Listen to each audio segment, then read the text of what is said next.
ওং নমো ভগবতে বাসুদেবায়।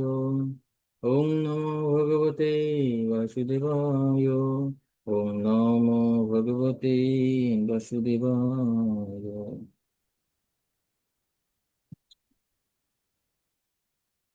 হরে কৃষ্ণ। তো সকলকে স্বাগত জানাচ্ছি আমাদের ভগবত ক্লাসে। তো আমরা দ্বিতীয় স্কন্ধের সপ্তম অধ্যায় আজকে আমরা শুরু করব। আর অধ্যায়ের শিরোনাম বিশিষ্ট কার্য সম্পাদনের জন্য নির্দিষ্ট অবতার সমূহ। জয় শিল প্রভুপাদ কি জয়। তো শুরুতে আমরা এই অধ্যায়ের বিষয়বস্তু সম্পর্কে আলোচনা করব। তো এখানে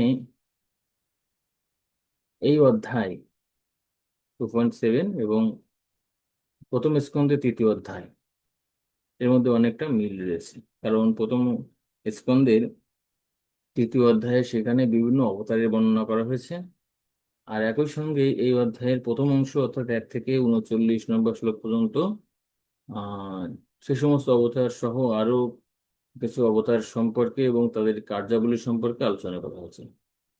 তো 1 থেকে 25 নম্বর শ্লোক পর্যন্ত এখানে অবতারণের মুখ্য উদ্দেশ্য সহ ভগবানের লীলা অবতার, মন্বন্তর অবতার, ঠিক আছে, এরকম বিভিন্ন অবতার সম্পর্কে এখানে আলোচনা করা হয়েছে। সপ্তাদশ অবতার 26 থেকে 35 নম্বর শ্লোক পর্যন্ত এখানে ভগবান শ্রীকৃষ্ণের কার্যাবলী বা শ্রীকৃষ্ণের অবতরণ সম্পর্কে আলোচনা করা হয়েছে অনেকগুলো শ্লোকে। আর 36 থেকে 38 পর্যন্ত কলিযুগে যে সমস্ত অবতারেরা অবতীর্ণ হন তাদের সম্পর্কে বর্ণনা করা হয়েছে। এবং 39 নম্বর শ্লোকে একটি শ্লোকে এখানে গুণ অবতার সম্পর্কে আলোচনা করা হয়েছে। 40 থেকে 46 পর্যন্ত এখানে যে ভগবানের যে এই সমস্ত অবতারদেরকে উপলব্ধি করা সাধারণ মানুষের পক্ষে সম্ভব নয়, বা আমাদের সাধারণের চেষ্টাও সম্ভব নয়। শুধুমাত্র তার কৃপার ফলে আমরা ভগবানের এই অবতরণের মহিমা সম্পর্কে জানতে পারি। এখানে 40 নম্বর শ্লোকে বর্ণনা করা হয়েছে ভগবানের মহিমা কেউ বর্ণনা করতে পারে না, এমনকি অনন্ত শেষও বর্ণনা করতে পারেন না। তিনি অনন্তকাল ধরে এই ভগবানের মহিমা বর্ণনা করছেন, কিন্তু তিনি এখনো শেষ করতে পারেননি। তবে কারা ভগবানের মহিমা বর্ণনা করতে পারে, কারা তাকে অনুধাবন করতে পারে, সেটি 42 থেকে 46 নম্বর শ্লোকে আলোকপাত করা হয়েছে। কিন্তু তার ভক্তরা আত্মসমর্পণ ও ভগবানের কৃপার দ্বারা ভগবানকে অনুধাবন করতে পারে।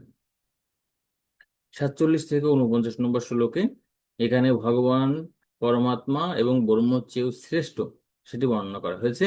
47-এ ভগবানের মধ্যে ব্রহ্মের গুণাবলী অধিক ও প্রচুর পরিমাণে পরিলক্ষিত হয়, অর্থাৎ ব্রহ্ম থেকে ভগবানের মধ্যে অধিক গুণাবলী রয়েছে সেটি বর্ণনা করা হয়েছে। 48 এবং 49 নম্বর শ্লোকে ভক্তির তুলনায় জ্ঞান ও যোগের যে সমস্ত পথ সমূহ রয়েছে, অর্থাৎ কর্মযোগ, জ্ঞান যোগ, ধ্যান যোগ আদি যত যোগ রয়েছে সে সমস্ত যে পথ বা যোগের থেকে ভগবত ভক্তির পন্থা অধিক উৎকৃষ্ট সেটি বর্ণনা করা হয়েছে। আর 50 থেকে 53 পর্যন্ত আহ এখানে ব্রহ্মা নারদকে বলছেন, আমি তোমাকে যে আহ, জ্ঞান প্রদান করছি, বিশেষ করে ভগবানের সৃষ্টিলীলা, বিরাট পুরুষ, জড়জগতের সঙ্গে ভগবানের পুরুষ অবতারের সম্পর্ক সমূহ, এবং এই ভগবানের লীলা অবতার, গুণ অবতার, সপ্তবেশ অবতার আদি যত অবতার আছে এই সমস্ত অবতারের মহিমা তুমি কি করো, তুমি হচ্ছে প্রচার করো, শ্রীমদ্ ভাগবতের জ্ঞান বিতরণ করো। আর লাস্টে এই ভগবানের এই সৃষ্টি লীলা এর গুরুত্ব সম্পর্কে বর্ণনা করা হয়েছে। তো এই হচ্ছে এই অধ্যায়ের বিষয়বস্তু। ঠিক আছে, তো আমরা অধ্যায়টি শুরু করি। খুব সহজ একটি অধ্যায়। আর এখানে এক একটি শ্লোকে অথবা একটি বা দুইটি তিনটি শ্লোকেই এক একটি অবতারের তাদের আবির্ভাব, তাদের বৈশিষ্ট্য, লীলা সমূহ সামারাইজ করা হয়েছে। আর শ্রীমদ্ ভাগবতে, অন্যান্য পুরাণে এবং অন্যান্য বৈদিক সাহিত্যে সেই সমস্ত লীলাসমূহ বিস্তারিতভাবে বর্ণনা করা হয়েছে। তাই আমরা এখানে খুব বেশি ওই সমস্ত অবতারের বিষয়ে বা লীলাসমূহ আমরা আলোচনা করব না, যেহেতু আমরা ভাগবতে ধারাবাহিকভাবে অধ্যয়ন করছি। তাই ডিটেলস আমরা পরবর্তীতে যে যে স্কন্ধে এই সমস্ত লীলাগুলো বর্ণনা করা হয়েছে সেগুলো আমরা জানতে পারবো, এবং তাৎপর্য খুব সুন্দরভাবে প্রত্যেকটি অবতারের এখানে সংক্ষিপ্ত লীলা এবং মেইন মেইন বিষয়গুলো ছিল প্রভুপাদ এখানে বর্ণনা করছেন। তো বিস্তারিতভাবে যেহেতু আমরা তাৎপর্য বিষয়বস্তু আলোচনা করব না, আপনারা এই তাৎপর্যগুলো পড়ে নেবেন কোথাও করে পরবর্তীতে। তো 1 নম্বর শ্লোকে এখানে প্রথম যে অবতার বরাহ অবতার সম্পর্কে আলোচনা করা হচ্ছে। তো আমরা প্রথম শ্লোকটা পড়ি। ব্রহ্মরুবাচ যত্র উদাত ক্ষিতিতল যত্র উদাত ক্ষিতিতল ধরনাদ বিধৎ গৌরীম তনুম সকল যজ্ঞময়ীম অনন্ত অন্তম অর্হন্নব আদিদত্তম তম দ্রষ্টয়াদ্রিম ইব বস্ত্রধর দদার। হ্যাঁ, অনুবাদটিকে করবেন।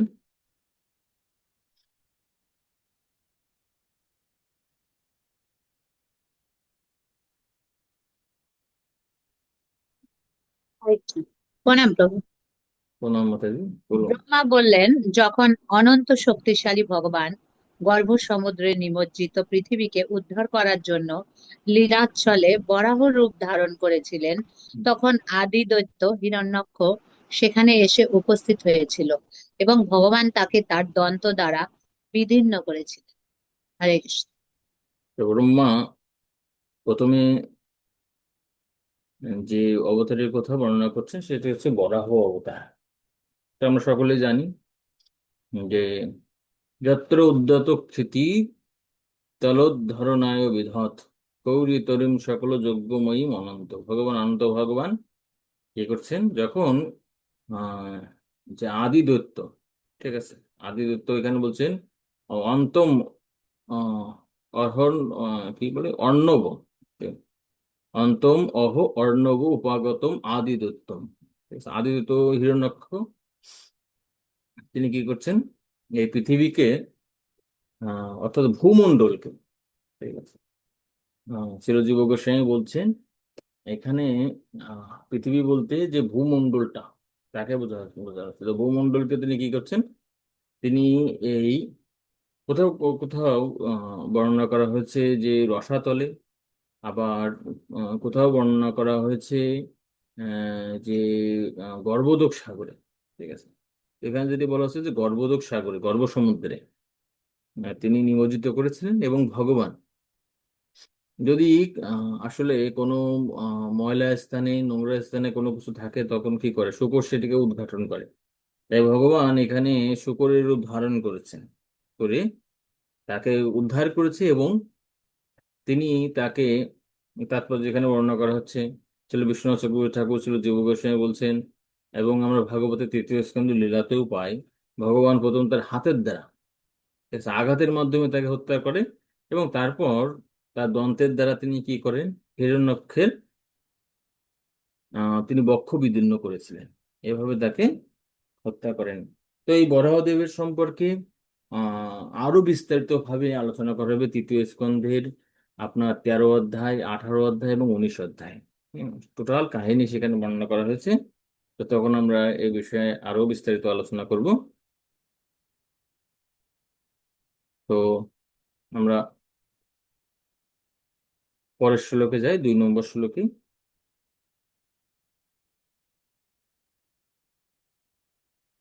আচ্ছা, অনুবাদটাকে পড়বেন, আমরা সবগুলো শ্লোক পড়বো না। হুম, হরে কৃষ্ণ।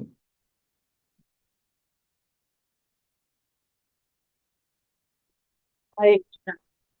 সর্বপ্রথমে প্রজাপতি রুচির পত্নী আকুতির গর্ভে সুযজ্ঞ নামে পুত্র উৎপাদন হয়েছিল। তারপর সুযজ্ঞ দক্ষিণার গর্ভে সুষম প্রমুখ দেবতাদের উৎপাদন করেছিলেন। সুষম ইন্দ্রদেব রূপে ত্রিলোকের ঊর্ধ্ব, অধো এবং মধ্যবর্তী মহান দুঃখ ভার হরণ করেছিলেন। ব্রহ্মাণ্ডের দুঃখভার হরণ করেছিলেন বলে মানব জাতির পিতা স্বয়ম্ভুব মনু তাকে হরি নামে অভিহিত করেছিলেন। তো হরে কৃষ্ণ। এখানে যে দ্বিতীয় নম্বরে যে অবতারের কথা বর্ণনা করা হচ্ছে সেটা হচ্ছে সুযোগ্য অবতার। আর তিনি ছিলেন রুচি এবং আকুতির পুত্র। তো আকুতি ছিলেন আহ যে স্বয়ম্ভুব মনুর কন্যা ছিলেন আকুতি। ঠিক আছে। আকুতি দেবাহুতি এবং পরশুতি, তারা তিন বোন ছিলেন। আর প্রজাপতি রুচির সঙ্গে তার বিবাহ হয় এবং তার গর্ভে ভগবান সুযোগ্য রূপে অবতীর্ণ হন। তো সুযোগ্য রূপে অবতীর্ণ হয়ে তিনি কি করেছেন? তিনি এই যে ওই সময়ে আমরা জানি যে প্রতিটি মন্বন্তরে ব্রহ্মার একদিনে চতুর্দশ মনু আবির্ভূত হয়। তো একদম স্বয়ম্ভুব মন্বন্তরের শুরুতে, এবং প্রতিটি মন্বন্তরে কি করে, সেখানে প্রতিটি দেবতা চেঞ্জ হয়ে যায়। তারপরে আরো অনেক কিছু পরিবর্তন হয়ে যায়।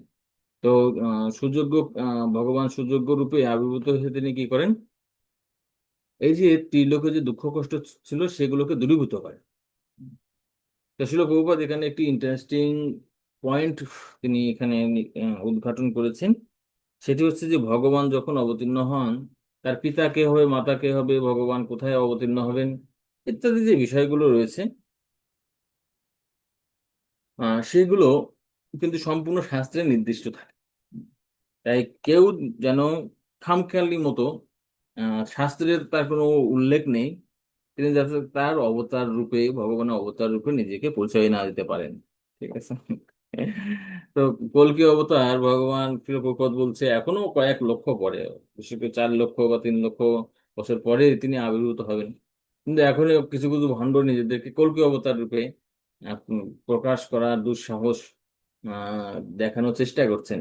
তো শিল প্রভুপাদ সেই প্রচেষ্টার নিন্দা করছেন, কারণ কল্কি অবতারের পিতা মাতা, তারপরে তিনি যে সম্বল গ্রামে আবির্ভূত হবেন, সেগুলো তো শাস্ত্রেই আছে এবং টাইম দেওয়া রয়েছে যে কলিযুগের আজকে 5,000 5,500 বছর হয়েছে। তো 3,20,000 বছর তো আমরা জানি, তাই না? তার মানে আরো এখনো প্রায় 3 লক্ষ বছর পূর্বে কল্কি আসবে। হরে কৃষ্ণ। 3 নম্বর অবতার সম্পর্কে তৃতীয় শ্লোকে এখানে বর্ণনা করা হচ্ছে। যজ্ঞে চ কর্দমঘৃদি যদি বাহুত্তম স্ত্রীভিः সমম নবঘীর আত্মগতিম সমাত্রে উচে জয়াত্ম অসমলম গুণসঙ্গপঙ্কম তস্মিন বিধূয় কপিলস্য গতিম পদে। করবেন কেউ?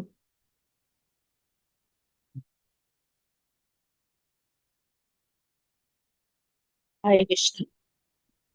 ভগবান তারপর কপিল দেব রূপে, প্রজাপতি কর্দম এবং তার পত্নী দেবহূতির পুত্র রূপে 9 জন রমণী সহ ভগ্নী অর্থাৎ অবতরণ করেছিলেন। তার মাতাকে আত্মজ্ঞান দান করেছিলেন, যার ফলে তিনি এই জন্মেই প্রকৃতির গুণরূপ পঙ্ক থেকে সম্পূর্ণরূপে বিধৌত হয়ে কপিল দেবের প্রদর্শিত পন্থায় মুক্তি লাভ করেছিলেন। তো হরে কৃষ্ণ। ভগবান কপিল দেব দেবাহুতি পদ্মমুনির কাহিনী পরবর্তী স্কন্ধ, তৃতীয় স্কন্ধের 24 থেকে 33 নম্বর অধ্যায় পর্যন্ত খুবই বিস্তারিত ভাবে আলোচনা করা হয়েছে, এবং সেখানে বিশেষ করে কপিল শিক্ষামৃত অত্যন্ত সুন্দর একটি অংশ। এবং ভগবান কপিল দেবের যে শিক্ষা, বিশেষ করে সাংখ্য দর্শন, সেখানে খুব সুন্দরভাবে বলা হয়েছে। তো কপিল দেব সম্পর্কে আমরা সামনে জানতে পারবো।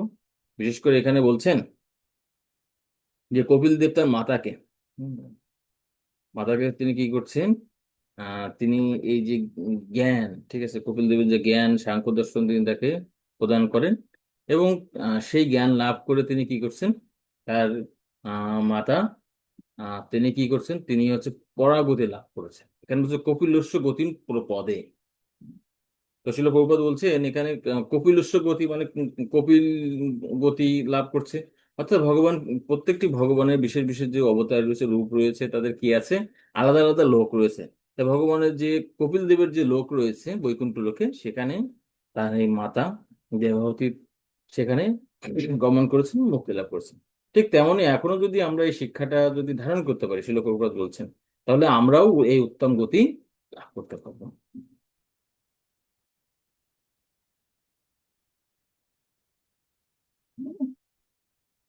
4 নম্বর শ্লোকের অনুবাদটি পড়বেন কেউ? হরে কৃষ্ণ। অত্রি ঋষি সন্তান কামনা করে ভগবানের আরাধনা করেছিলেন এবং ভগবান তার প্রতি প্রসন্ন হয়ে তাকে প্রতিশ্রুতি দিয়েছিলেন, আমি আমাকে তোমার পুত্র রূপে দান করলাম। তার ফলে ভগবানের নাম দত্তাত্রেয় হয়েছিল। তার সেই পাদপদ্মের পরাগ দ্বারা পবিত্র হয়ে যদু, হৈহয় আদি নৃপতিগণ ঐহিক ও পরলৌকিক ঐশ্বর্য লাভ করেছিল। হরে কৃষ্ণ।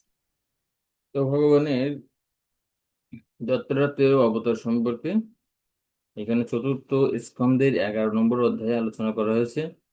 আবার একাদশ স্কন্দের 7 থেকে 9 নম্বর এই অধ্যায়ে দত্তাত্রেয় আহ বসুদেবকে, ভগবানের পিতা বসুদেবকে তিনি জ্ঞান প্রদান করেন। ঠিক আছে, দত্তাত্রেয়। তো সেখানে এই ভগবান সম্পর্কে আরো বিস্তারিত সম্পর্কে আলোচনা করা হয়েছে। বিশেষ করে ভগবান দত্তাত্রেয় তিনি যদু, হৈহয় আদি নৃপতি ঐহিক এবং পারলৌকিক ঐশ্বর্য লাভ করেছিলেন, অর্থাৎ কর্মকাণ্ডীয় জ্ঞান সম্পর্কেও বলেছিলেন। ঠিক আছে, আবার একই সঙ্গে পারলৌকিক পারমার্থিক জ্ঞান সম্পর্কেও তিনি বর্ণনা করেছেন। তো 5 নম্বরে চতুষ্কুমার সম্পর্কে এখানে বলা হচ্ছে। হ্যাঁ, অনুবাদটি পড়বেন তো? হরে কৃষ্ণ। প্রণাম শ্রী চরণ প্রভু। বিভিন্ন বিভিন্ন লোক সৃষ্টি করার বাসনা করে আমি তপস্যা করেছিলাম এবং আমার প্রতি সন্তুষ্ট হয়ে ভগবান তখন চতুষ্ষণ রূপে সনক, সনত কুমার, সনন্দন এবং সনাতন আবির্ভূত হয়েছিলেন। পূর্বকল্পে প্রলয়ে আত্মতত্ত্ব বিনষ্ট হয়েছিল, কিন্তু চতুষ্ষণেরা তা এত সুন্দরভাবে বর্ণনা করেছিলেন যে মুনিগণ তা তৎক্ষণাৎ স্পষ্টভাবে দর্শন করতে সক্ষম হয়েছিলেন। হরে কৃষ্ণ। হরে কৃষ্ণ। তো ভগবানের চতুষ্কুমারের আবির্ভাব সম্পর্কে তৃতীয় স্কন্ধের 12 অধ্যায়ে সেখানে সুন্দর বর্ণনা আছে, কিভাবে ব্রহ্মার থেকে চতুষ্কুমার আবির্ভূত হয়েছেন। এবং জয় বিজয়ের সঙ্গে যে লীলা রয়েছে, জয় বিজয়ের অভিশাপ প্রদান করছিলেন চতুষ্কুমার, সেটি তৃতীয় স্কন্ধের 15 এবং 16 অধ্যায়ে বর্ণনা করা হয়েছে। এছাড়া তিনি পিতামহারাজের যজ্ঞে পিতামহারাজকে জ্ঞান উপদেশ দান করেন। তারপরে আমরা আরো বিভিন্ন স্থানে আমরা ভাগবতে পাই একাদশ স্কন্ধ। তারপরে আহ পচেতাদের সঙ্গে আহ চতুষ্কুমারের এখানে রয়েছে ভাগবতের বিভিন্ন স্থানে। ভগবান চতুষ্কুমারের এই লীলাগুলো বর্ণনা করা হয়েছে। তো আমরা এই বিষয়ে পড়ছি না এখন। 6 এবং 7 নম্বর শ্লোকে এখানে নরনারায়ণ ঋষি সম্পর্কে বর্ণনা করা হচ্ছে। নরনারায়ণ ভগবানের অবতার। ধর্মস্য দক্ষ দুহিত যজনিষ্ঠমূর্তম নারায়ণ নর ইতি শতকোপ্রবাহ দৃষ্টাত্মনো ভগবত নিয়ম অবলোকম দিব্যস্তু অনঙ্গ কীর্তনা ঘটিতম ন সে কুহু। পড়বেন কেউ?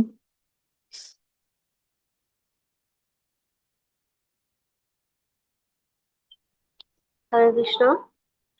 তপশ্চর্যা এবং কৃচ্ছ সাধনের নিজস্ব পন্থা প্রদর্শনের জন্য তিনি ধর্মের পত্নী এবং দক্ষের কন্যা মূর্তির গর্ভে নর ও নারায়ণ এই দ্বিবিধ স্বরূপে জন্মগ্রহণ করেছিলেন।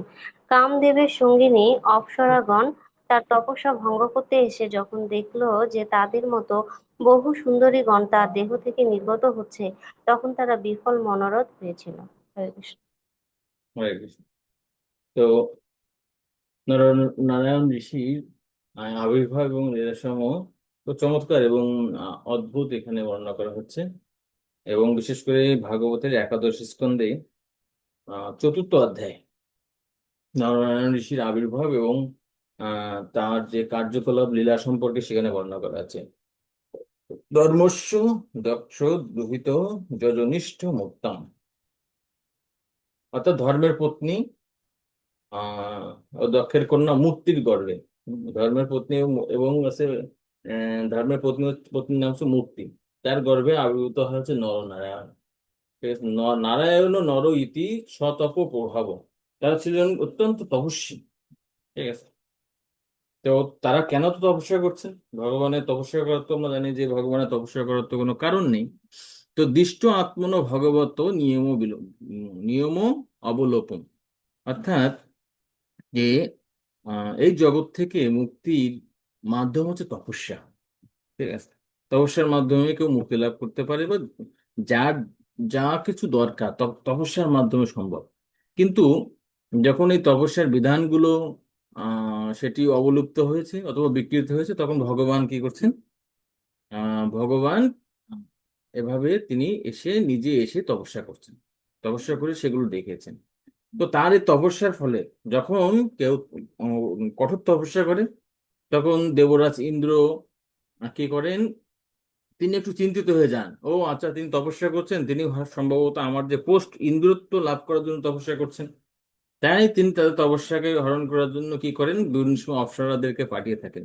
তো এখানে যেহেতু তারা অত্যন্ত কঠোর তপস্যা ছিলেন, সেজন্য তিনি কি করছেন? স্বয়ং একদম কামদেব এবং অনেকগুলো অপ্সরাকে তিনি পাঠিয়ে দিয়েছেন। তো ভগবান এই তাদের, বিশেষ করে কামদেবের যে পঞ্চবাণ, তার বিখ্যাত যে বাণ যখন নিক্ষেপ করেন, তখন ভগবানের উপরে কোনো প্রভাব বিস্তার হয় না। এবং সে সমস্ত অপ্সরাদের যে অঙ্গভঙ্গি, তাতেও তাদের তারই হয় না। এবং সেখান থেকে ভগবান কি করেন? তার দেহ থেকে তাদের তুলনায়, ঠিক আছে, অসংখ্য সুন্দরী রমণীদেরকে কি করেন? প্রকাশিত করেন। তো আহ এভাবে এই নরনারায়ণ ঋষির এই কাহিনী এখানে বর্ণনা করা আছে। বিশেষ করে যে তপস্যার ক্ষেত্রে ব্রহ্মচর্য বিষয়টি অত্যন্ত গুরুত্বপূর্ণ একটি বিষয়। তো সেই শিক্ষা প্রদান করার জন্য তারা এই তপস্যা করেছিলেন বদরিকা আশ্রমে। তো শিল প্রভুপাদ তাৎপর্য সুন্দরভাবে কিভাবে মানব সমাজে চারটি আশ্রম, ব্রহ্মচর্য, গৃহস্থ, বানপ্রস্থ, সন্ন্যাস, এবং প্রতিটি আশ্রমের আলটিমেট উদ্দেশ্য হচ্ছে যে ব্রহ্মচর্য পালন করা অথবা ব্রহ্মচর্য পালনের শিক্ষা লাভ করা। ঠিক আছে, সেটা শিল প্রভুপাদ এখানে বর্ণনা করছেন।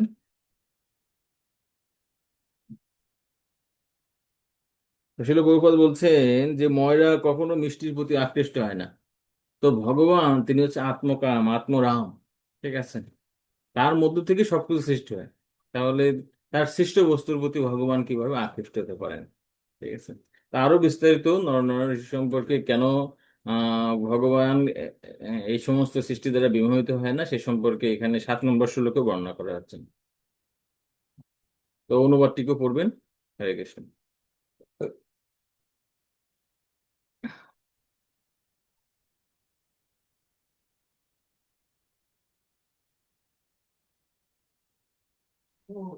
হরে কৃষ্ণ। শিবের মতো মহাবলবান ব্যক্তিরাও তাদের রোষমুক্ত দৃষ্টির দ্বারা কামকে দগ্ধ করতে পারেন, কিন্তু তাদের নিজেদের ক্রোধের প্রভাব থেকে মুক্ত হতে পারেন না। কিন্তু ক্রোধের অতীত ভগবানের অমল অন্তঃকরণে ক্রোধ কখনো প্রবেশ করতে পারে না। অতএব তার মনে কিভাবে কাম আশ্রয় গ্রহণ করবে? হরে কৃষ্ণ। উম, তা কিভাবে কাম ভগবানকে এখানে বিভ্রান্ত করতে পারে? ঠিক আছে, তো এখানে বলছে কামম দহন্তি কিতিন ননু রসদিষ্টা রসম দহন্তম উত তে দহন্তিম অসহ্যম। অর্থাৎ এখানে বলছেন ভগবান শিব কি করেন? একবার কামদেব ভগবান শিবের উপরে তার যে কামস্বর কামবার নিক্ষেপ করেন। তো তাতে কি হয়? ভগবান তার তৃতীয় চক্ষুর দ্বারা, ক্রোধাগ্নির দ্বারা কামকে কি করেন? কামদেবকে ভস্মীভূত করেন। তো যেহেতু তিনি ভস্মীভূত হয়েছেন, তার কোনো দেহ নেই, তার কোনো অঙ্গ নেই, সবই যেহেতু ভস্মীভূত হচ্ছে, তাই তার নাম হচ্ছে অনঙ্গ। আর কামদেব ভগবান শ্রীকৃষ্ণকে মোহিত করতে পারেন না, এজন্য, বা কামদেবও যার রূপের দ্বারা মোহিত হয়ে যায়, আহ তিনি হচ্ছে অনঙ্গ মোহন। ঠিক আছে, কামদেবকেও যিনি হচ্ছে মোহিত করেন অনঙ্গ মোহন। তো এভাবে দেখা যাচ্ছে যে শিব, যদিও তিনি কামকে দমন করছেন, কিন্তু তিনি কিন্তু ক্রোধকে দমন করতে পারেননি। ঠিক আছে, ক্রোধকে, অর্থাৎ কামের থেকে শক্তিশালী কি ক্রোধ। কিন্তু ভগবান শ্রীকৃষ্ণ তিনি বা ভগবান বিষ্ণু তিনি ক্রোধ দমনে অত্যন্ত পারদর্শী। বিশেষ করে ভৃগু মুনি, ব্রহ্মা বিষ্ণু শিব, এই ত্রিদেবের মধ্যে কে বেশি সহিষ্ণু বা শ্রেষ্ঠ সেটি পরীক্ষা করার জন্য ভগবান বিষ্ণুর বক্ষে তিনি পদাঘাত করেন। আর ভগবান তিনি কি বলছেন, যে আপনার কি আমার এই কঠিন বক্ষে আঘাত করে পায়ে পায়ে বা চরণে কি ব্যথা লাগেনি? ঠিক আছে, এভাবে যিনি ক্রোধকে সহজে হচ্ছে ই করতে পারেন। সহম যদন্তম অমলম প্রবিশম বিভূতি কামম কথম নু পুনরস্য মন। তো তার এখানে অমলম, ভগবানের যে অমল অন্তঃকরণে কিভাবে কাম প্রবেশ করতে পারে, সেভাবে এই নরনারায়ণ ঋষি সম্পর্কে এখানে বর্ণনা করা হচ্ছে। 8 নম্বর শ্লোকে এখানে ভগবানের আর একজন অবতার কৃষ্ণ গর্ভ সম্পর্কে বর্ণনা করা হচ্ছে। অনুবাদটিকেও পড়বেন।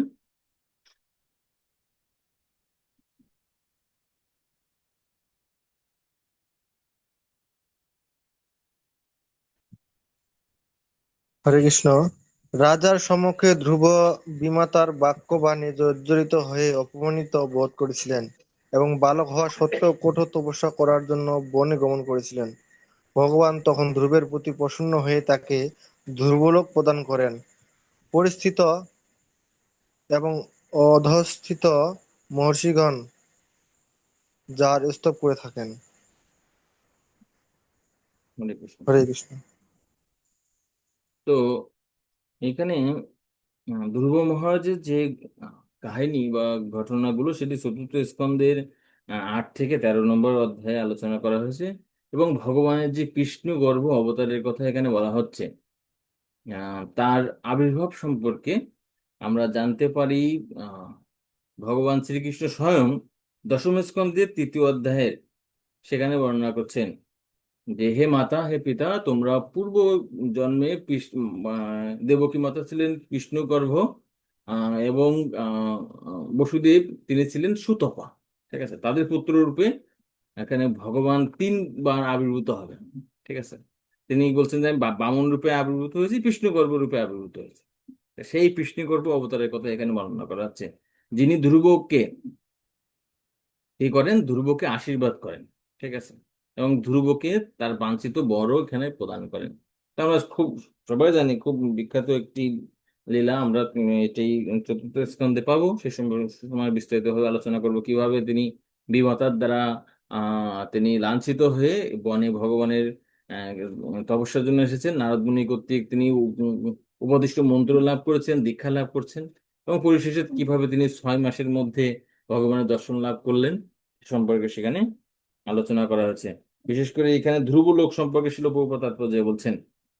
হ্যাঁ, ধ্রুবলোক একটি খুব ইউনিক একটি জায়গা। ঠিক আছে, ইউনিক এই অর্থে যে যদিও সেটি জড়জগতে রয়েছে, কিন্তু সেটি হচ্ছে বৈকুণ্ঠ লোক। তো জড়জগতে তো বৈকুণ্ঠ লোক থাকে না। তো ভগবান ইচ্ছা করলে কি করতে পারেন, এই জড়জগতে তার চিন্ময় জগৎকে তিনি স্থাপন করতে পারেন। এবং এখানে ধ্রুবলোকের ধ্রুবলোক হচ্ছে যদিও নিজে ঘুরছেন, কিন্তু অন্য অন্য অন্য অন্য গ্রহলোকের মতো সেটি আবার রাউন্ড আপ করে না। এবং তার নিচে সপ্তর্ষি এবং ঊর্ধ্বে ভৃগু মুনি বা ভৃগুলোক, তারা কি করেন, সর্বদা এই ধ্রুবলোকের মহিমা কীর্তন করে থাকে। 9 নম্বর শ্লোক, 9 নম্বর শ্লোকের অনুবাদটি পড়বেন কেউ?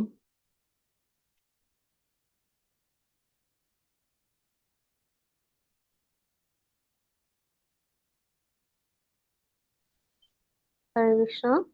মহারাজ বেন উৎপথগামী হয়েছিল এবং তখন ব্রাহ্মণদের বজ্র কঠোর শাপবাক্যে তার পৌরুষ ও ঐশ্বর্য দগ্ধ হয়। সে নরকে পতিত হতে থাকলে ব্রাহ্মণদের প্রার্থনায় এবং তাকে পরিত্রাণ করার জন্য ভগবান পৃথু অবতারে তার পুত্রত্ব স্বীকার করেন এবং সর্বপ্রকার শস্য পৃথিবী থেকে দহন করেন। হরে কৃষ্ণ। তো ভগবান পৃথু মহারাজের এই লীলাটি চতুর্থ স্কন্ধের 15 থেকে 23 অধ্যায় পর্যন্ত পৃথু মহারাজের কাহিনী বর্ণনা করা হয়েছে। তো শিল প্রভুপাদ বলছেন যে প্রতিটি রাজার কর্তব্য বিদ্বান ব্রাহ্মণদের পরামর্শক্রমে এত শাসন করা।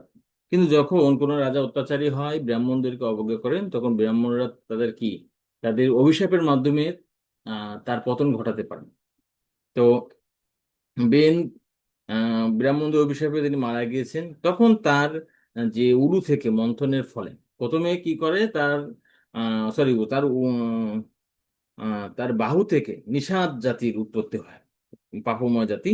তারপর তার উরু থেকে এখানে অর্চি এবং পিতু মহারাজ আবির্ভূত হয়। তো পিতু মহারাজ এখানে সুন্দর বর্ণনা করা আছে একটি পুরাণে, যে নারদ মুনি, বামন পুরাণে, যে নারদ মুনি তখন পিতু মহারাজকে বলেন যে আপনার পিতা পরবর্তী জন্মে এখানে মেলোচ্চ রূপে আবির্ভূত হয়, মেলোচ্চ রূপে আবির্ভূত হয়েছে। এবং আহ, তিনি অত্যন্ত দুঃখ কষ্টে দিনাতিপাত করছেন। তো সেটি শ্রবণ করে তিনি কি করছেন, তাকে এই পৃথু সরোবর কুরুক্ষেত্রে নিয়ে এসে স্নানের মাধ্যমে তার এই দুঃখ কষ্ট যন্ত্রণা থেকে তিনি মুক্ত করেন। এভাবে যেহেতু তিনি তার পুত্রকে এই পুত্র হিসাবে পিতাকে উদ্ধার করেন, একজন পুত্রের কর্তব্য কি, তার পিতা মাতাকে উদ্ধার করা, সেটি সম্বোধন করেছেন। আবার একই সঙ্গে যখন তিনি দেখলেন যে পৃথিবীর সমস্ত এই আসুরিক রাজারা যখন শাসন করে থাকে, তখন পৃথিবীর সমস্ত খাদ্যশস্যগুলো নিজের মধ্যে লুকিয়ে রাখেন, ফলে কি হয়, খাদ্যাভাব হয়।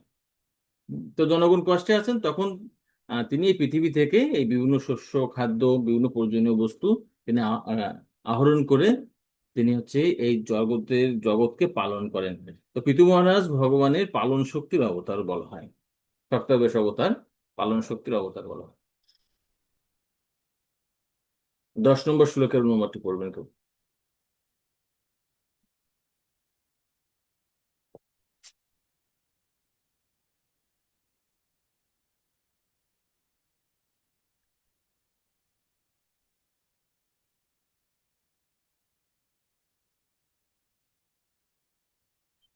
হরে কৃষ্ণ। মহারাজ নাভি এবং তার পত্নী সুদেবীর পুত্র রূপে ভগবান আবির্ভূত হয়ে ঋষভ দেব নামে পরিচিতি লাভ করেন। তিনি মনের সাম্যভাব লাভের জন্য জড়যোগ অনুশীলন করেছিলেন। এই অবস্থাকে পারমহংসপদ বা মুক্তির চরম সিদ্ধ অবস্থা বলে মনে করা হয়, যে স্তরে জীব তার স্বরূপে অবস্থিত হয়ে পূর্ণরূপে প্রশান্ত চিত্ত হয়। হরে কৃষ্ণ। তো নাভির রসাব বৃষভ আশু সুদেবীর অশনু যো। তো মহারাজ নাভি এবং সুদেবীর পুত্র রূপে ঋষভদেব আবির্ভূত হয়। বৈচচার সামুদ্রিক জড়যোগ চর্যাম, তিনি এই জড়যোগ অনুশীলন করেছিলেন। এবং ঋষভদেবের শতপুত্র ছিল, তার মধ্যে ভরত মহারাজ ছিলেন, যার নাম অনুসারে এই পৃথিবীর নাম হচ্ছে ভারতবর্ষ। ঠিক আছে, এবং তার পুত্রদেরকে তিনি বৈরাগ্যের শিক্ষা প্রদান করেন। এবং বিশেষ করে এই জড়যোগ বলতে যে জাগতিক শরীরের প্রতি, যে দেহের প্রতি কোনো আকর্ষণ থাকবে না, এবং দৈহিক কষ্টের মাধ্যমে দেহাতীত অবস্থা প্রাপ্ত হওয়া যায়। এবং অনেকে আমরা দেখতে পাই যে তারা কঠোর তপস্যা করেন শরীরকে কষ্ট দিয়ে বা ইসের মাধ্যমে। তো শিল প্রভুপাদ বলছেন যে ঋষভদেবের মতন যে শুদ্ধ ভক্ত, তারা এগুলো অনুসরণ করতে পারে। বর্তমান কলিযুগের জন্য এই পন্থা স্বীকৃত নয়। ঠিক আছে। তো যৎ পারমহংসম ঋষয় পদম আমন্তি স্বাস্থ্য প্রশান্ত কারণ পরিমুক্ত সঙ্গ, প্রশান্ত চিত্ত হয়েছিলেন। তো পিতু মহারাজ সম্পর্কে এখানে পঞ্চম স্কন্ধের 3 থেকে 6 অধ্যায় পর্যন্ত সেখানে আরো বিস্তারিতভাবে সুন্দর লীলা বর্ণনা করা হয়েছে। হরে কৃষ্ণ। 11 নম্বর শ্লোক। তো এখানে ভগবান হয়গ্রীব অবতার সম্পর্কে বর্ণনা করা হচ্ছে। পড়েন কেউ? হরে বলুন।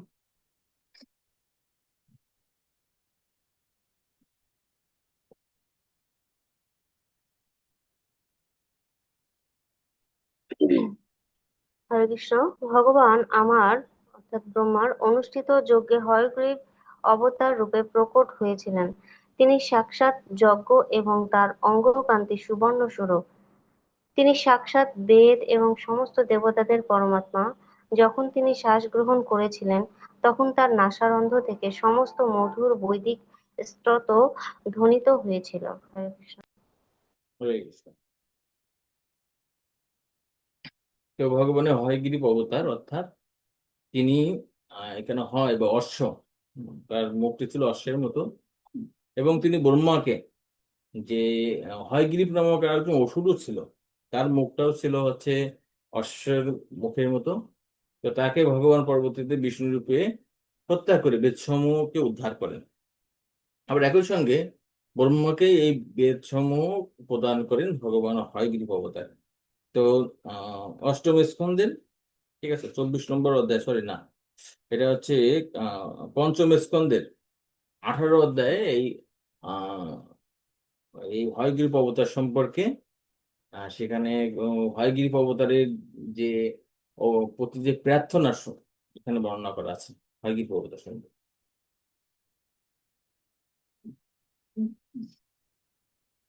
12 নম্বর শ্লোক, এখানে মৎস্য অবতার সম্পর্কে বর্ণনা করা হচ্ছে। পড়বেন কেউ?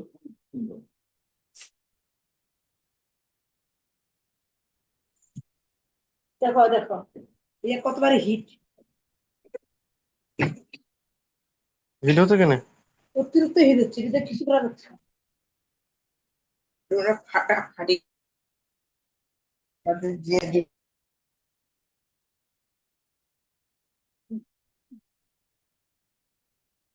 অনুবাদটি পড়বেন প্লিজ।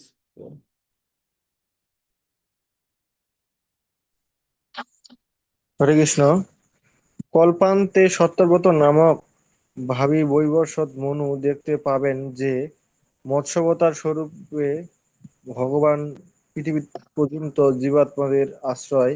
কেননা কল্পান্তের প্রলয় বাড়ির ভয়ে ভীত হয়ে বেদসমূহ আমার মুখ থেকে নির্গত হয়, মানে ব্রহ্মার মুখ থেকে, এবং ভগবান তখন সেই বিশাল জলরাশি দর্শন করে উৎফুল্ল হন এবং বেদসমূহকে রক্ষা করেন। আমার চোখের সমস্যা হতো। এখানে মৎস্য অবতার সম্পর্কে বর্ণনা করা হচ্ছে। তো মৎস্য অবতার সম্পর্কে ভগবতের অষ্টম স্কন্ধের 24 অধ্যায়, সেখানে আরো বিস্তারিত বর্ণনা করা হয়েছে। তো মৎস্য অবতার কেন আবির্ভূত হয়েছেন? তো আহ, প্রত্যেকটি মন্বন্তরে কি হয়, ত্রিলোক, ঠিক আছে, ত্রিলোক বলতে স্বর্গ, মর্ত্য এবং পাতাল লোকসমূহ প্লাবিত হয় প্রলয় বাড়িতে। তো ব্রহ্মা, তিনি কি করছেন, তিনি এই বিষয় প্রলয় বাড়ি দর্শন করে তার হস্তে, 4 হাতে যে চতুর্বেদ থাকে সেগুলো কি হয়, জলের ভিতরে পড়ে যায়। আর ভগবান তখন মৎস্যাবতার রূপে সেই চতুর্বেদ ধারণ করে আবার ব্রহ্মাকে প্রদান করে। তো মৎস্যাবতারের আরেকটি বিষয় রয়েছে, যে তিনি বৈবস্বত মনুকে, যে যেহেতু কিছুদিন পরেই প্রলয় হয়ে যাবে, তাই সমস্ত শস্য সমূহ, শস্য, তারপরে উদ্ভিদ গাছপালা, জীব প্রজাতিকে নিয়ে একটি নৌকায় করে এই মৎস্যাবতারের যে শিং রয়েছে তার সঙ্গে বেঁধে এই প্রলয় কাল সময় তাদেরকে রক্ষা করেন, ঠিক আছে। তো এই এই দুইটি লীলা এখানে মৎস্যাবতার সম্পর্কে বর্ণনা করা হয়েছে। 13 নম্বর শ্লোকে এখানে কুর্ম অবতার সম্পর্কে বর্ণনা করা হচ্ছে। অনুবাদটি পড়বেন কেউ?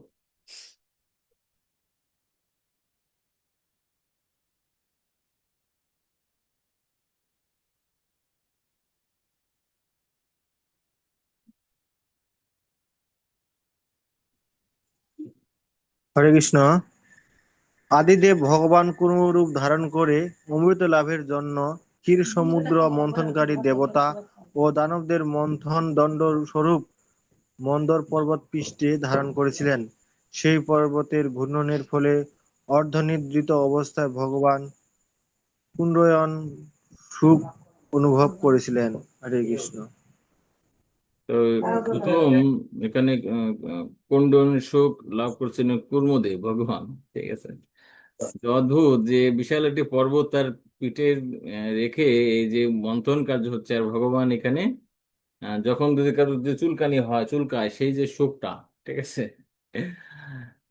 তো সেটি এখানে লাভ করেন। তো কুর্ম অবতারের লীলা শ্রীমদ্ ভাগবতের অষ্টম স্কন্ধের 5 থেকে 12 নম্বর অধ্যায়, সেখানে সমুদ্র মন্থন, মোহিনী অবতার, তারপরে ধন্বন্তরী অবতার, কুর্ম অবতার, ঠিক আছে, অনেকগুলো অবতার সম্পর্কে সেখানে আলোচনা করা হয়েছে। তো ভগবান কুর্মদেবের আবির্ভাবের কারণ সম্পর্কে যদি আমরা বলি, কারণ হচ্ছে মন্দর পর্বত মন্থনের সময় এত ভারী পর্বত, হুম, সেটি ক্ষীর সমুদ্রে যখন তলিয়ে যেতে থাকে, তখন ভগবান সেটাকে ধারণ করার জন্য তিনি আবির্ভূত হন। হরে কৃষ্ণ। তো 14 নম্বর শ্লোকে এখানে নৃসিংহদেবের নৃসিংহ অবতার সম্পর্কে আলোচনা করা আছে, পড়বেন কেউ?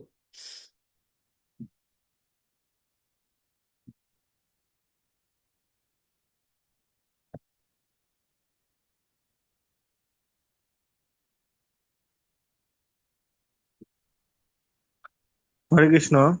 পরমেশ্বর ভগবান দেবতাদের মহাভয় দূর করার জন্য ভয়ঙ্কর ভ্রূকুটি দন্ত ও ভীষণ বদনযুক্ত নৃসিংহ রূপ ধারণপূর্বক গদা হস্তে আক্রমণকারী দৈত্যরাজ হিরণ্যকশিপুকে তার উরুদেশে স্থাপন করে নখ দ্বারা তার বক্ষস্থল বিদীর্ণ করেছিলেন।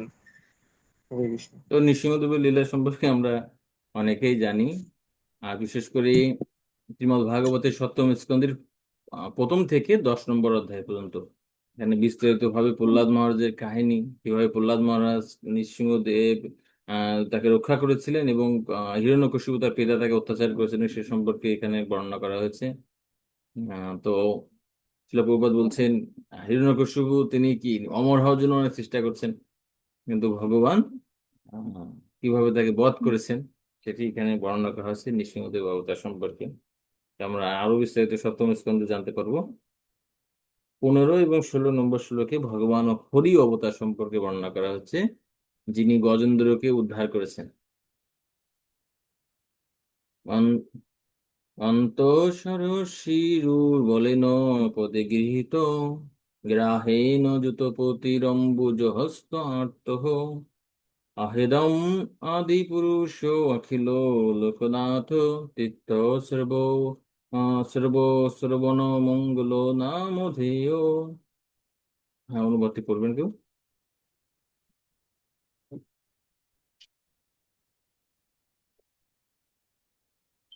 হরে কৃষ্ণ। অধিক বলশালী কুমির যখন জলের মধ্যে যূথপতি গজরাজের পদ ধারণ করে তখন সেই গজরাজ অত্যন্ত কাতর হয়ে তার শুন্ডের দ্বারা একটি পদ্ম ধারণ করে ভগবানকে সম্বোধন করে বলেছিল, হে আদি পুরুষ, আপনি সমস্ত ব্রহ্মাণ্ডের পতি, হে পরিত্রাণকারী, আপনি তীর্থক্ষেত্রের মতো বিখ্যাত, আপনার দিব্য নাম স্মরণ করা মাত্রই সকলে পবিত্র হয়, তাই আপনার নাম কীর্তনীয়। হরে কৃষ্ণ, হরে কৃষ্ণ। দন্ত সরসির উরু বলেন পদে গৃহীত গ্রাহেণ। তো গজেন্দ্র তিনি হস্তিকুলের রাজা ছিলেন। তো তিনি কি করছেন, একবার হচ্ছে জলে নেমেছেন তার স্ত্রী পুত্র, তারপরে তার যারা বন্ধু বান্ধব যারা ছিল সবাইকে নিয়ে, অত্যন্ত শক্তিশালী। এবং গজেন্দ্র যখন বনপথে হাঁটতেন অন্য পশুরা তখন পালিয়ে যেতেন, এত শক্তিশালী। কিন্তু তিনি যখন জলে নেমেছেন তখন কি হয়েছে, সেই জলাশয়ে একটি কুমির ছিল, তিনি অত্যন্ত শক্তিশালী। তো জলে কুমিরের শক্তি বেশি, ডাঙায় হাতির শক্তি বেশি। তাই যূথপতির অম্বুজ হস্ত আর্ত। তো যখন তিনি 1000 বছর ধরে সেখান থেকে বেরিয়ে আসতে পারছেন না, তখন তিনি সরোবর থেকে অম্বুজ হস্ত শুন্ডের দ্বারা একটি পদ্ম তিনি অত্যন্ত আর্তিত হয়ে সেটি উত্তোলন করেন এবং ভগবানের কাছে প্রার্থনা করেন যে অহ ইদম আদি পুরুষ। তো গজেন্দ্র বলছেন যে তুমি হচ্ছে পুরুষদের মধ্যে আদি, আর আমি হচ্ছে সাধারণ একটি হচ্ছে হস্তি বা পশু, অখিল লোকনাথ, কিন্তু তুমি কি সমস্ত জীব প্রজাতির হচ্ছে নাথ বা প্রভু। আবার আমি অত্যন্ত যদিও আহ, পূর্বে রাজা ছিলাম, কিন্তু আহ, পাপের কারণে অভিশাপের কারণে আমি এই পাপ যোনি লাভ করেছি। কিন্তু আহ এখানে ভগবান সম্পর্কে তিনি বলছেন তীর্থস্রব। তীর্থস্রব মানে কি, তুমি হচ্ছে তীর্থ সম, অর্থাৎ পবিত্রকারীদের মধ্যে শ্রেষ্ঠ। তাই আমি যদিও অত্যন্ত পাপজনিতে আমার জন্ম, তবুও কি, তবুও আমি তোমার চরণে আশ্রয় গ্রহণ করছি, তার ফলে আমি পবিত্র হতে পারবো। আর বিশেষ করে শ্রবণ মঙ্গলম, নাম ও দেহ, ভগবানের যে নাম, সেটি যদি শ্রবণ করে, তাহলে যে কোনো মানুষের মঙ্গল সাধিত হয়, কলুষতা দূরীভূত হয়। এভাবে তিনি ভগবান শ্রীহরির কাছে প্রার্থনা করছেন। তো ভগবান শ্রীহরির কাছে যখন প্রার্থনা করছেন, তখন 16 নম্বর শ্লোকে ভগবানের যে প্রতিক্রিয়া সম্পর্কে বর্ণনা করা হচ্ছে। শ্রুত্বা হরিস্তম মরণার্থী নম প্রিয়ম চক্রায়ুধ পতগরাজ ভুজাধিরূঢ় চক্রেণ নক্রবদনম বিনিপাট্য তস্মাৎ আস্তে প্রগৃহ ভগবান কৃকয়োদ উজ্জরহার। অনুবাদটি পড়বেন।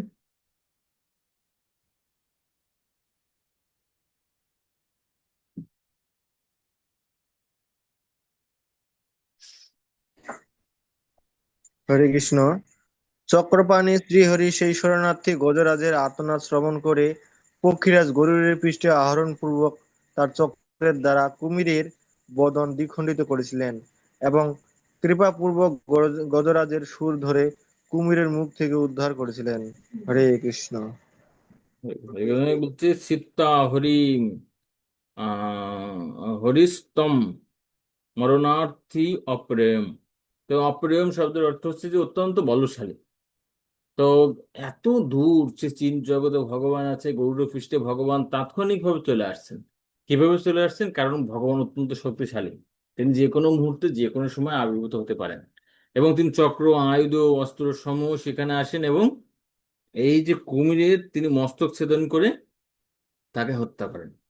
আর গজেন্দ্রর তার সুর ধরে, সুর দিয়ে কি করছে? সুর দিয়ে তিনি ভগবানকে পুষ্প অর্পণ করছেন, আর ভগবান তার হস্ত দ্বারা সেই সুর দিয়ে ধরে তাকে সেখান থেকে উদ্ধার করছেন। তাকে শুধুমাত্র কুমির থেকে উদ্ধার করেননি, ভব পাশ থেকেও তাকে উদ্ধার করছে। ঠিক আছে, উদ্ধার করে তাকে ভগবত ধামে প্রদান করছেন। 17 নম্বর শ্লোকে এখানে বামন দেব সম্পর্কে আলোচনা করা হচ্ছে। তো পড়বেন কেউ 17 নম্বর শ্লোক?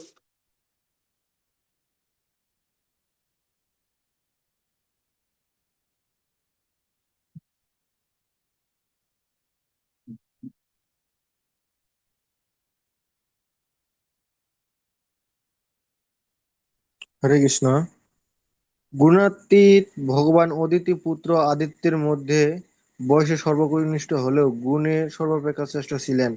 সেই যজ্ঞাধিষ্ঠাতা ভগবান বিষ্ণু পদনিক্ষেপের দ্বারা ব্রহ্মাণ্ডের সমস্ত লোক অতিক্রম করেন।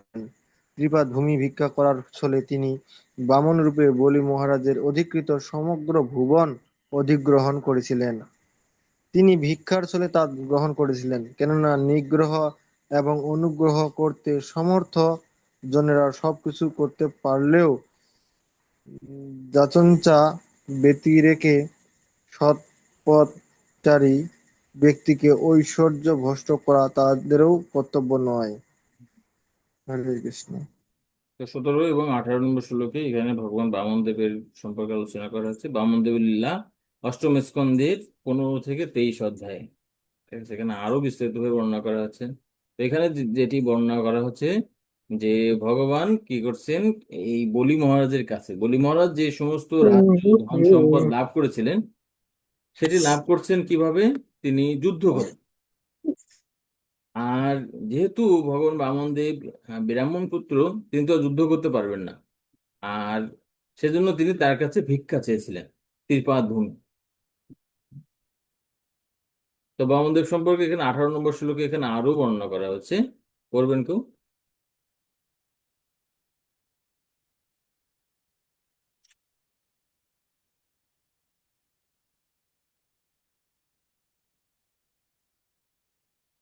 অনুবাদটি পড়েন।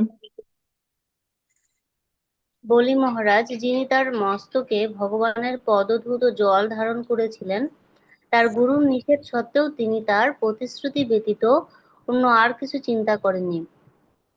ভগবানের তৃতীয় চরণ রাখবার জন্য তিনি তার দেহ নিবেদন করেছিলেন। এই প্রকার ব্যক্তির কাছে স্বর্গরাজ্য মূল্যহীন, যা তিনি স্বীয় বলের দ্বারা অধিকার করেছিলেন। হরে কৃষ্ণ। তো বলি মহারাজ যখন বামনদেবকে এই দান করতে উদ্যত হয়েছিলেন, তখন শুক্রাচার্য তার গুরু বুঝতে পারেন এ কোনো সাধারণ ব্রাহ্মণ নয়, এ হচ্ছে স্বয়ং বিষ্ণু বলিকে ছলনা করতে এসেছেন। তখন তাকে নিষেধ করা সত্ত্বেও গুরুর কাজ হচ্ছে কি, যে শিষ্যকে ভগবানের চরণে আত্মসমর্পণ করানো। কিন্তু গুরু যখন ভগবান থেকে বিচ্যুতির পরামর্শ দেয়, তখন আসলে প্রকৃতপক্ষে সেই আদেশ পালন করা শিষ্যের কর্তব্য নয়। সেটি বলি মহারাজের ক্ষেত্রে আমরা এখানে দেখতে পাই। তিনি কি করেন, তাকে নিবেদন করেন সব সম্পূর্ণভাবে তৃতীয় পদটিকে রাখার জন্য। ঠিক আছে, এজন্য আত্মনিবেদনে এখানে আহ বলিকে বর্ণনা করা হয়। আর তার ফলে কি, আহ ভগবান তার দ্বার রক্ষী হয়েছিলেন, তাই না, সুতোর লোকে। আচ্ছা, আজকে আমরা 39 নম্বর শ্লোক পর্যন্ত মূলত এই ভগবানের অবতার সম্পর্কে আলোচনা করা হয়েছে। তো আমরা সবগুলো অবতার সম্পর্কে একদিন আলোচনা করতে পারবো না, তাই আমরা এই 19 নম্বর শ্লোক পর্যন্ত আলোচনা করব। আর পরবর্তী ক্লাসে আমরা আম, বাকি অবতার সম্পর্কে আলোচনা করব। তো 19 নম্বর শ্লোকে এখানে ভগবানের আরেকটি অবতার, হংস অবতার সম্পর্কে এখানে আলোচনা করা হচ্ছে। অনুবাদটিকে পড়বেন। হরে কৃষ্ণ। হে নারদ, সেই ভগবান হংসাবতারে তোমার ঐকান্তিক ভক্তিতে পরিতুষ্ট হয়ে তোমাকে পরিপূর্ণভাবে ভক্তিযোগ এবং ভগবত তত্ত্ব বিজ্ঞান বিশ্লেষণ করেছিলেন। বাসুদেবের ঐকান্তিক ভক্তরাই কেবল সেই জ্ঞান হৃদয়ঙ্গম করতে পারেন। হরে কৃষ্ণ। তো এখানে 19 নম্বর শ্লোকে এখানে হংস অবতার সম্পর্কে বর্ণনা করা হচ্ছে। আর হংস অবতার চতুষ্কুমার, তারপরে ব্রহ্মাজি এবং নারদের ভক্তিপূর্ণ জিজ্ঞাসায় তাকে এইখানে ভক্তি মার্গ সম্পর্কে মূলত এখানে জ্ঞান উপদেশ দান করেন, সেটি বর্ণনা করা হয়েছে। তো ঠিক আছে, আমরা আজকে মোটামুটি 15-16টি অবতার সম্পর্কে আলোচনা করলাম। বাকি অবতার সম্পর্কে আমরা পরবর্তী ক্লাসে আলোচনা করবো। জয় শিল প্রপাত কি উপস্থিত গৌর